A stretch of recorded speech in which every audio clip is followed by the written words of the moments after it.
Hello दोस्तों, आज मैं आपका फिर से स्वागत करती हूँ आपके इस प्यारे से चैनल द ट्रैवलर्स इंडिया में।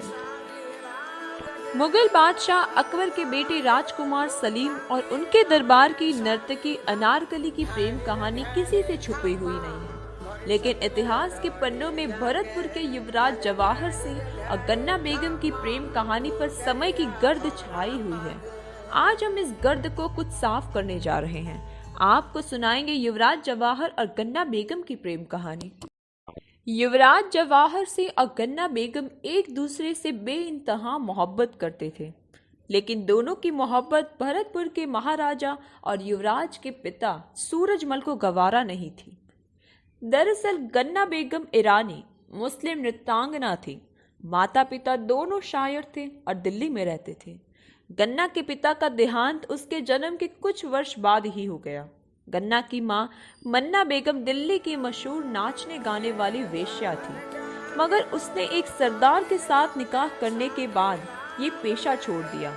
बेटी गन्ना बेगम वेश्यावृत्ति नहीं करती थी। किसी कार्यवश गन्ना आगरा शहर में निवास कर रही थी। उसी वक्त गन्ना बेगम और राजकुमार जवाहर सिंह का मिलन हुआ।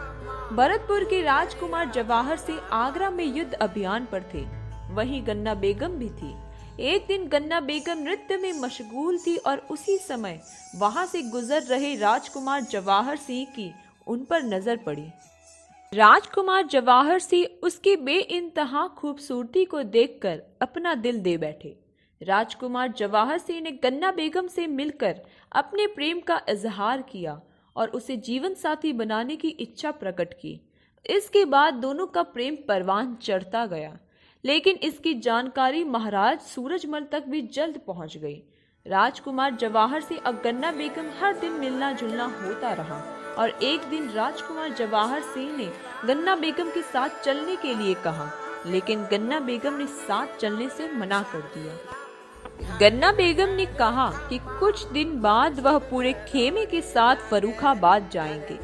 उस समय रास्ते में राजकुमार जवाहर सिंह अपनी छोटी सी सैन्य टुकड़ी लेकर हमला करके उन्हें अहमद खां वंगश की कैद से छुड़ा ले जाए। इससे लोग उनसे उल्टी सीधी सवाल भी नहीं करेंगे और वो खुद को राजपुतानी बताकर उनके साथ आराम से जीवन यापन भी कर सकेंगी। योजना के अनुसार गन्ना बेगम अपनी मां और कफीले के साथ फर्रुखाबाद के लिए निकल पड़ी और उसी समय राजकुमार जवाहर सिंह ने अपनी 250 घुड़सवार के साथ उनके काफिले पर हमला बोल दिया। लेकिन ठीक उसी समय सूचना पाकर महाराजा सूरजमल अपने 2000 सैनिकों के साथ मौके पर पहुंच गए और राजकुमार जवाहर सिंह को डांट लगाते हुए कहा कि हम इस तरह की बटमारी नहीं करते। तुमने हमारे कुल को बुरी तरह लजाया है। मजबूरन राजकुमार जवाहर सिंह पिता के साथ भरतपुर लौट आना पड़ा और उधर गन्ना बेगम अपनी मां के साथ फर्रुखाबाद रोहिल्ला सरदार के घर पहुंच गई। राजा सूरजमल ने गन्ना बेगम को अपने रास्ते से हटाने के लिए और रणनीतिक सोच के तहत गन्ना बेगम का विवाह दिल्ली के वजीर शाहबुद्दीन से करा दिया। उधर गन्ना बेगम अपने प्यार को सीने में लिए दिन काटती रही। एक वक्त आने पर कुतुब शाह ने मरणासन दत्ता जी का सिर काटकर नजीब को भेंट कर दिया और शाहबुद्दीन तुरंत दिल्ली छोड़कर भरतपुर किले पहुंच गया, जहां महाराजा सूरजमल ने उनको अपने किले में शरण दी। साथ ही उसकी बेगम गन्ना भी भरतपुर आई। समय का चक्र घूमता रहा।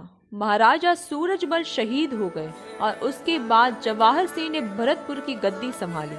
महाराजा जवाहर सिंह अपने पिता की हत्या का बदला लेने अपनी प्रजा की आन बान शान की खातिर अपने फर्ज से विचलित नहीं हुए और संघर्षों में लगे रहे।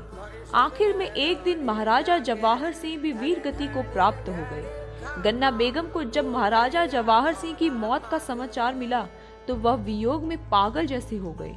आखिर एक दिन वियोग पीड़ा में गन्ना बेगम ने महाराजा जवाहर सिंह की याद में विषपान करके अपनी जीवन लीला समाप्त कर ली। अगर आपको हमारी वीडियो पसंद आए हो तो लाइक और सब्सक्राइब जरूर कीजिएगा। Thank you.